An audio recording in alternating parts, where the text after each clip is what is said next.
I'd like to tell you about the strangest secret in the world. Some years ago, the late Nobel Prize-winning Dr. Albert Schweitzer was being interviewed in London, and a reporter asked him, "Doctor, what's wrong with men today?" And the great doctor was silent a moment, and then he said, "Men simply don't think." It's about this that I want to talk with you. We live today in a golden age. This is an era that man has looked forward to, dreamed of, and worked toward for thousands of years. But since it's here, we pretty well take it for granted. We in America are particularly fortunate to live in the richest land that ever existed on the face of the earth, a land of abundant opportunity for everyone. But do you know what happens? Well, let's take 100 men who start even at the age of 25. Do you have any idea what will happen to those men by the time they're 65? These 100 men who all start even at the age of 25 believe they're going to be successful. If you ask any one of these men if he wanted to be a success, he'd tell you he did. And you'd notice that he was eager toward life, that there was a certain sparkle to his eye, an erectness to his carriage, and life seemed like a pretty interesting adventure to him. But by the time they're 65, 1 will be rich. 4 will be financially independent. 5 will still be working. 54 will be broke. Now think a moment. Out of the 100, only 5 make the grade. Now why do so many fail? What has happened to the sparkle that was there when they were 25? What's become of the dreams, the hopes, the plans? And why is there such a large disparity between what these men intended to do and what they actually accomplished? When we say about 5% achieve success, we have to define success. And here's the best definition I've ever been able to find.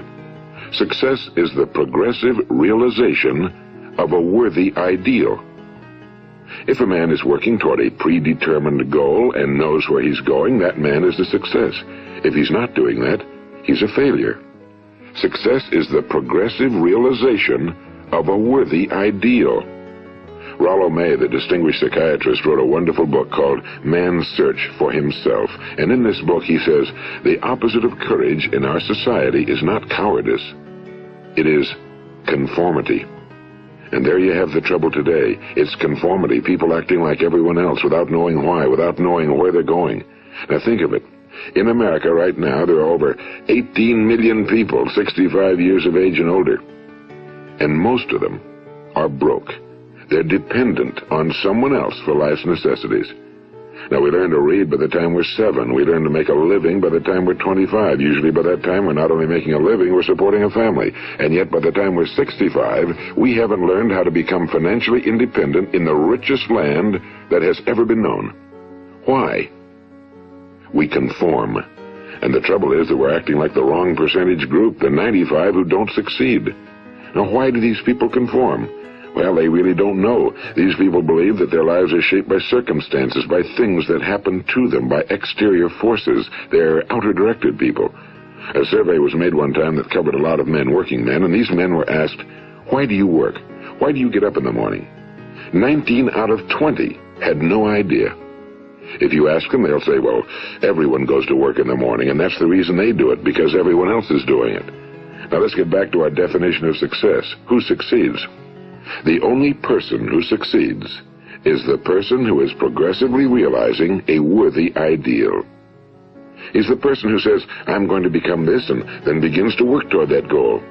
I'll tell you who the successful people are. A success is the school teacher who's teaching school because that's what he or she wants to do. The success is the woman who's a wife and mother because she wanted to become a wife and mother and is doing a good job of it.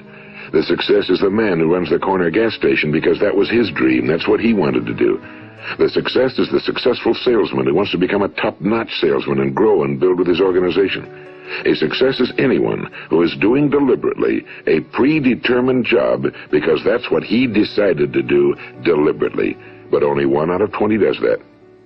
That's why today there isn't really any competition unless we make it for ourselves. Instead of competing, all we have to do is create. You know, for 20 years, I looked for the key which would determine what would happen to a human being. Was there a key I wanted to know which would make the future a promise that we could foretell to a large extent? Was there a key that would guarantee a person's becoming successful if he only knew about it and knew how to use it? Well, there is such a key, and I found it. Have you ever wondered why so many men work so hard and honestly without ever achieving anything in particular, and others don't seem to work hard and yet seem to get everything? They seem to have the magic touch. You've heard them say that about someone. Everything he touches turns to gold. And have you ever noticed that a man who becomes successful tends to continue to become successful? And on the other hand, have you noticed how a man who's a failure tends to continue to fail? Well, it's because of goals. Some of us have goals, some don't. People with goals succeed because they know where they're going. It's that simple. Think of a ship leaving a harbor, and think of it with the complete voyage mapped out and planned. The captain and crew know exactly where it's going and how long it'll take.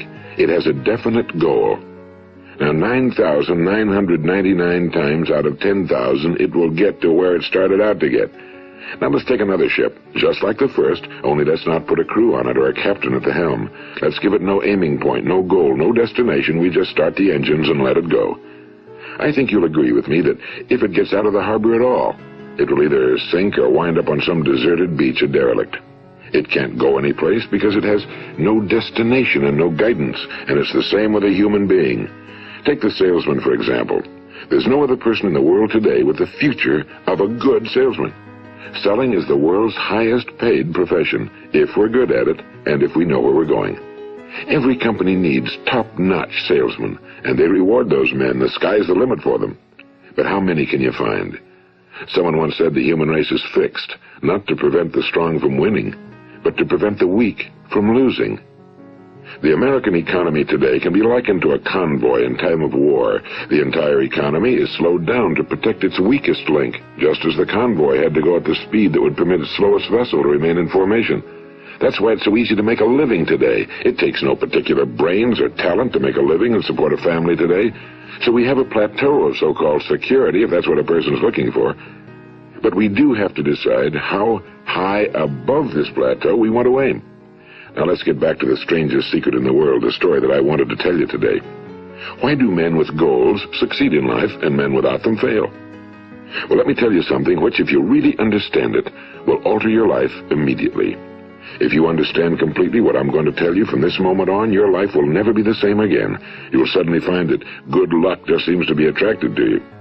The things you want just seem to fall in line, and from now on you won't have the problems, the worries, the gnawing lump of anxiety that perhaps you've experienced before. Doubt, fear, well, they'll be things of the past.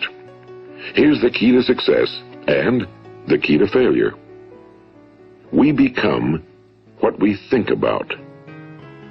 Now let me say that again. We become what we think about. Throughout all history, the great wise men and teachers, philosophers and prophets have disagreed with one another on many different things. It's only on this one point that they are in complete and unanimous agreement.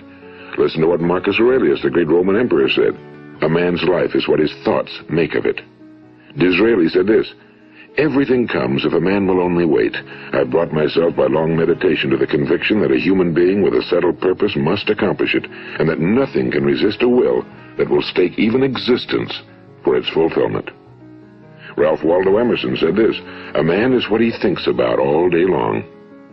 William James said, the greatest discovery of my generation is that human beings can alter their lives by altering their attitudes of mind. And he also said, we need only in cold blood act as if the thing in question were real, and it will become infallibly real by growing into such a connection with our life that it will become real.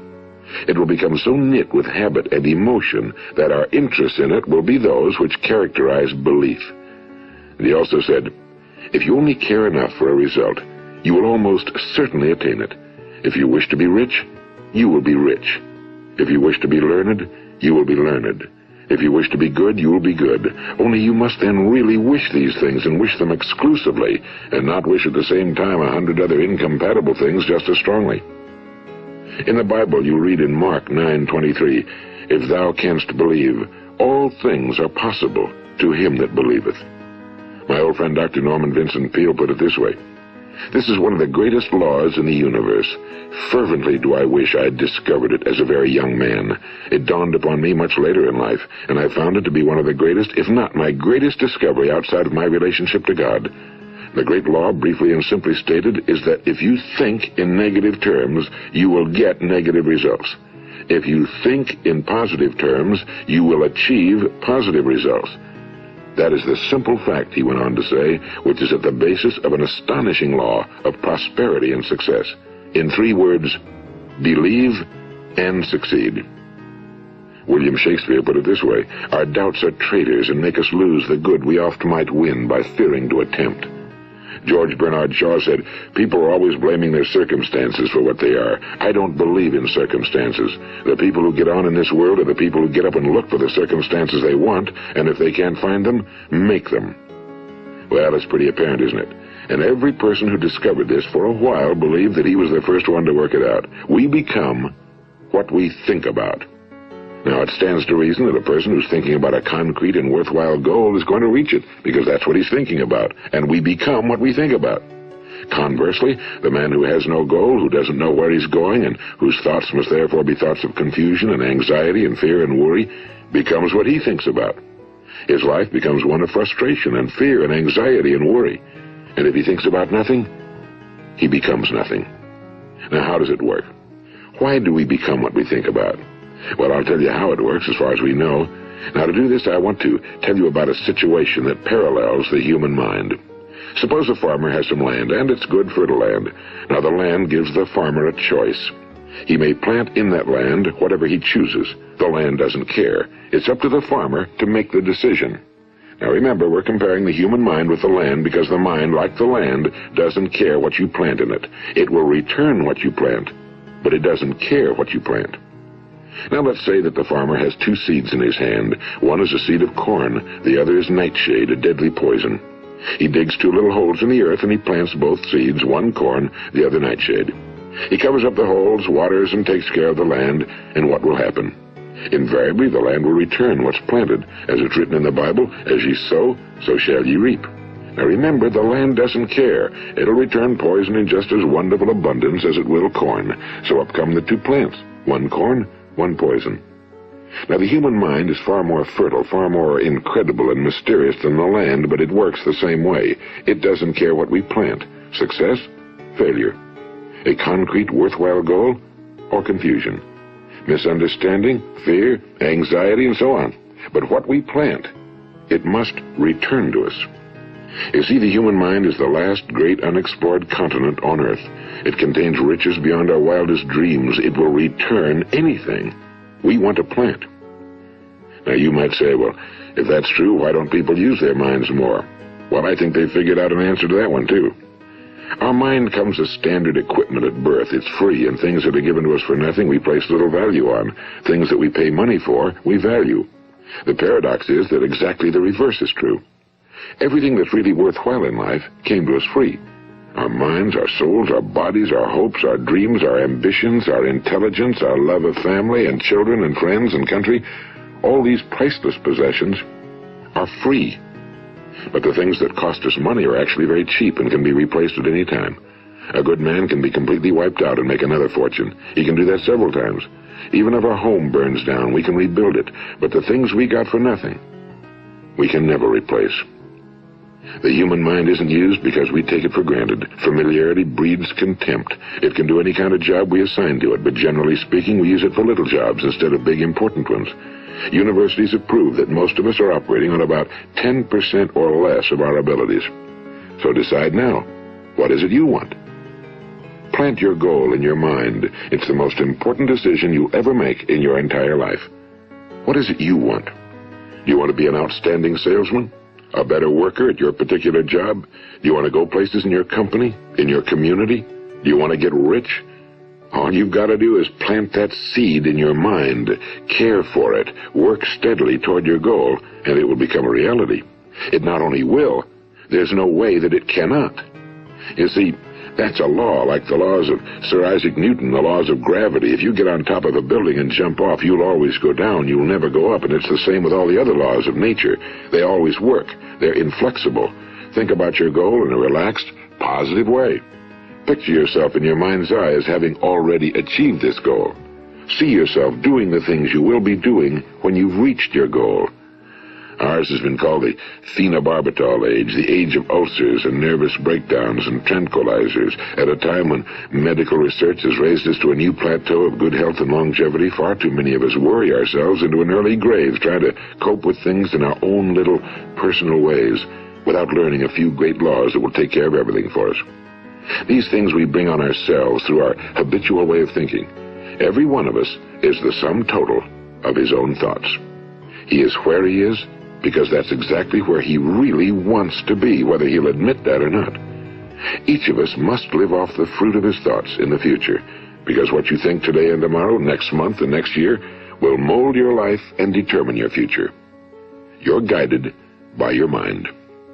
I remember one time I was driving through eastern Arizona, and I saw one of those giant earth-moving machines roaring along the road at about 35 miles an hour with what looked like 30 tons of dirt in it. A tremendous, incredible machine, and there was a little man perched way up on top with the wheel in his hands guiding it. And as I drove along, I was struck by the similarity of that machine to the human mind.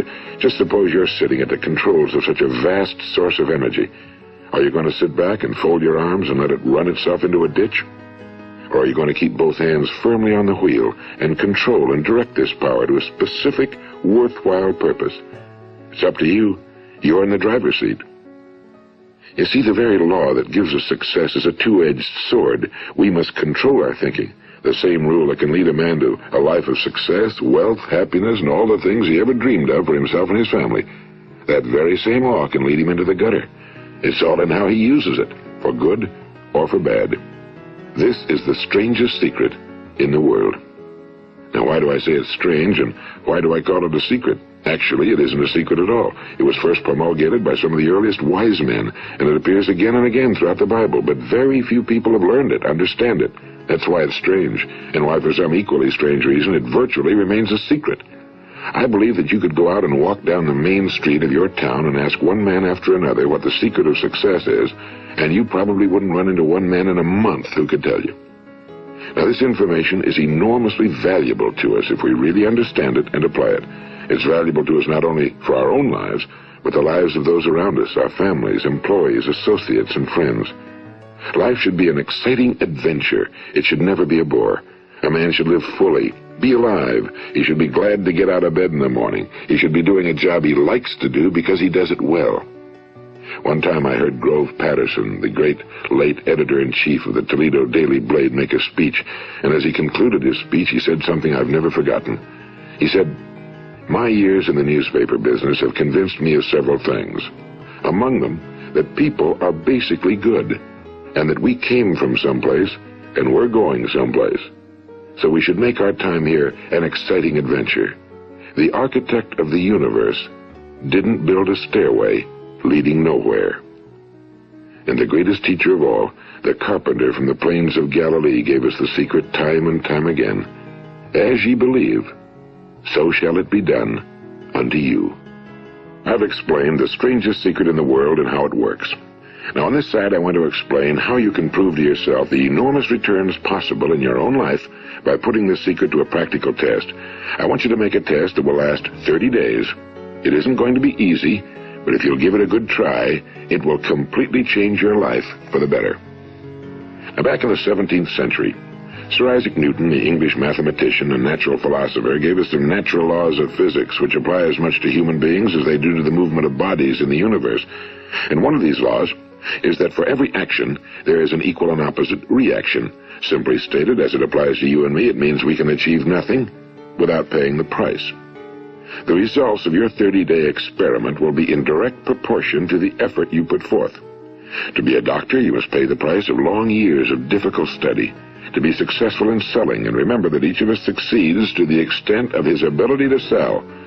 Selling our families on our ideas, selling education in schools, selling our children on the advantages of living the good and honest life, selling our associates and employees on the importance of being exceptional people. To, of course, the profession of selling itself. But to be successful in selling our way to the good life, we must be willing to pay the price. Now, what is that price? Well, it's many things. First, it's understanding emotionally, as well as intellectually, that we literally become what we think about, that we must control our thoughts if we're to control our lives. It's understanding fully that as ye sow, so shall ye reap. Second, it's cutting away all fetters from the mind and permitting it to soar as it was divinely designed to do. It's the realization that your limitations are self-imposed and that the opportunities for you today are enormous beyond belief. It's rising above narrow-minded pettiness and prejudice.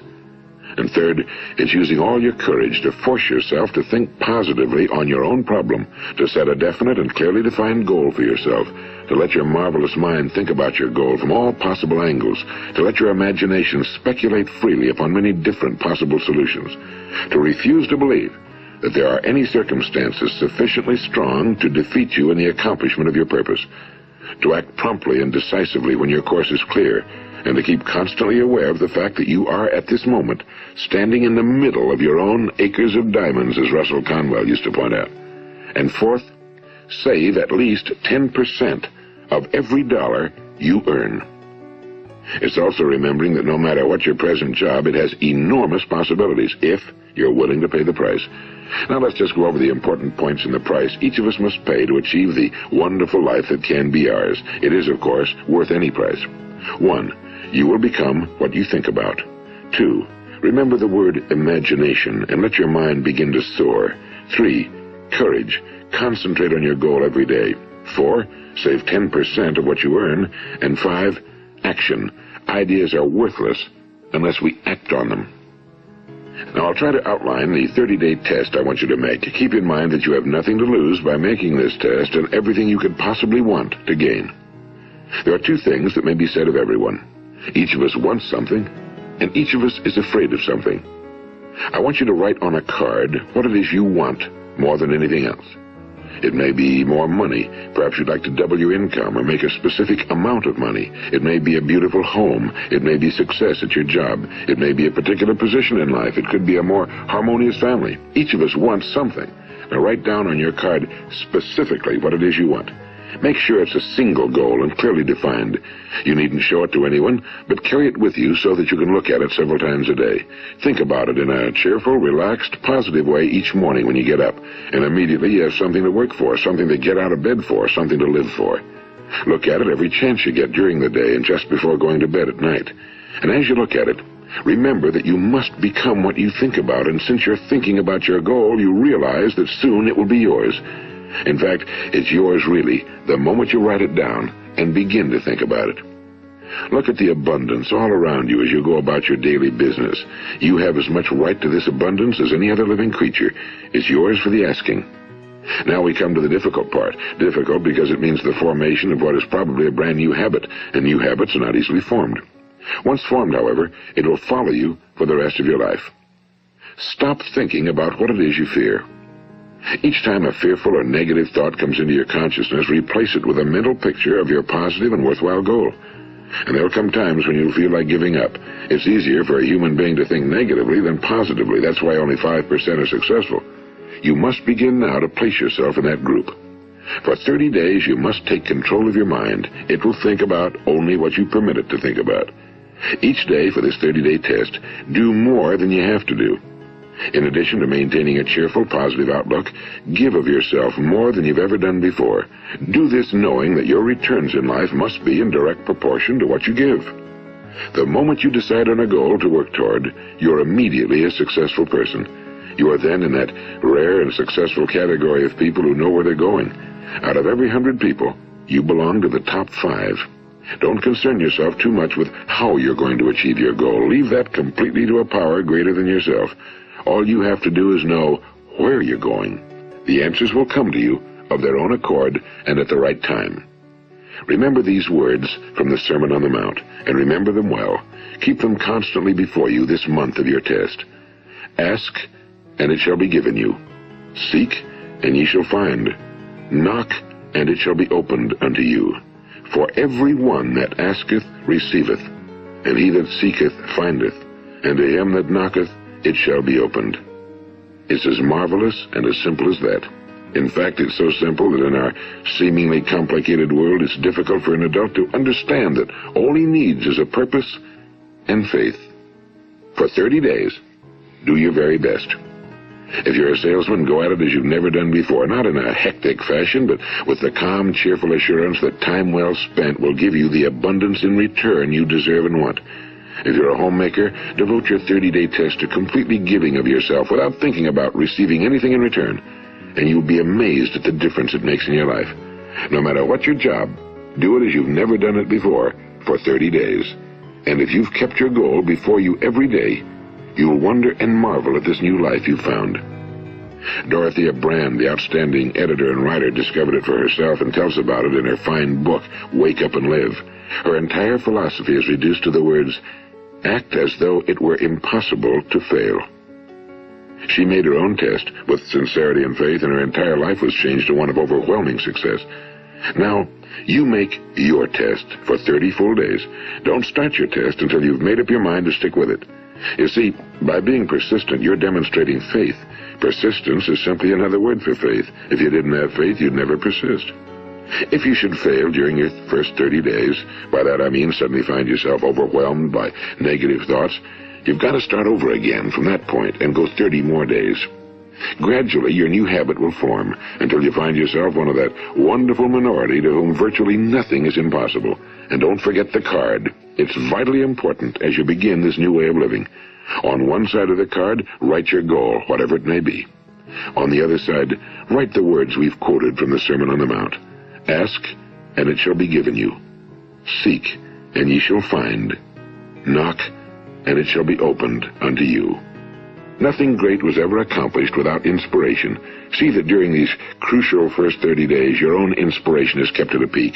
And above all, don't worry. Worry brings fear, and fear is crippling.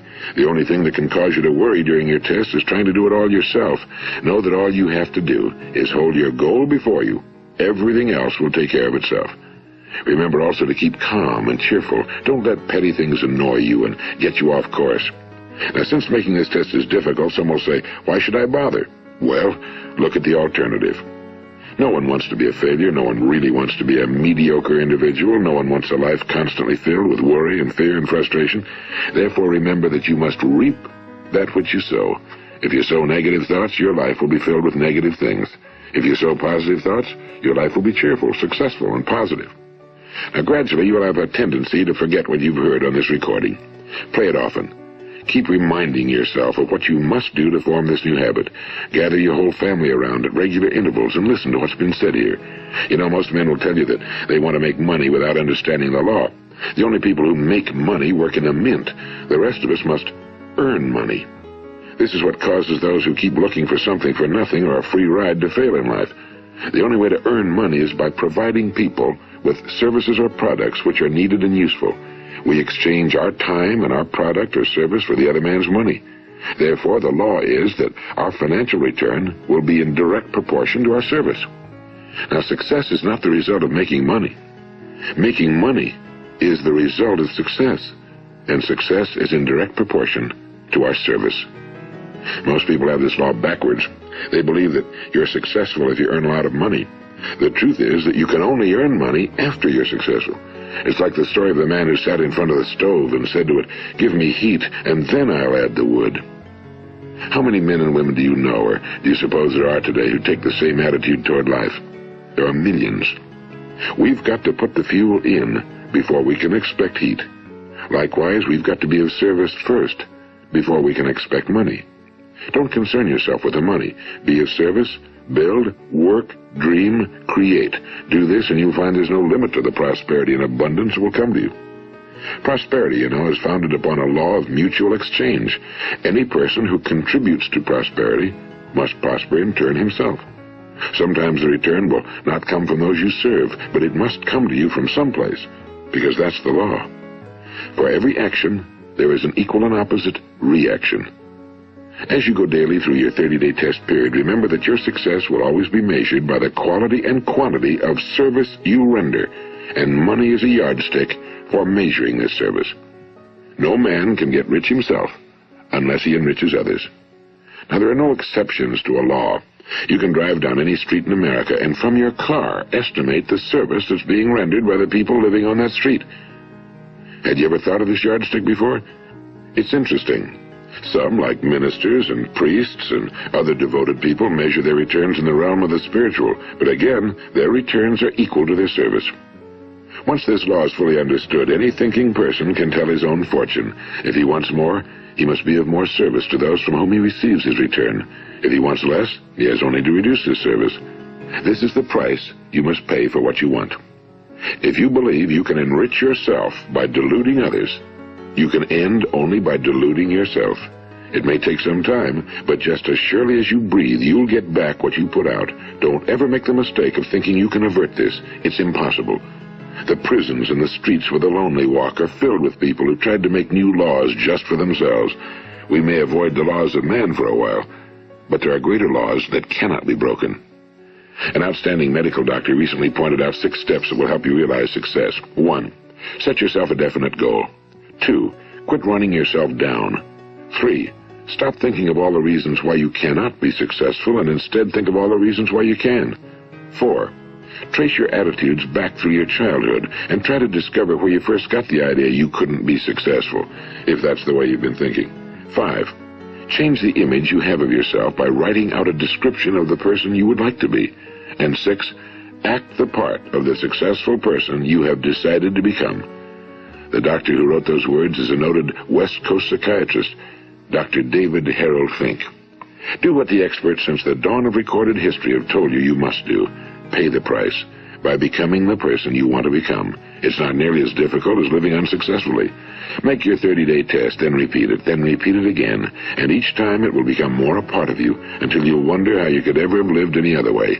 Live this new way and the floodgates of abundance will open and pour over you more riches than you may have dreamed existed. Money? Yes, lots of it. But what's more important, you'll have peace.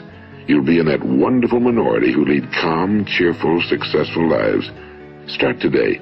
You have nothing to lose, but you have a whole life to win.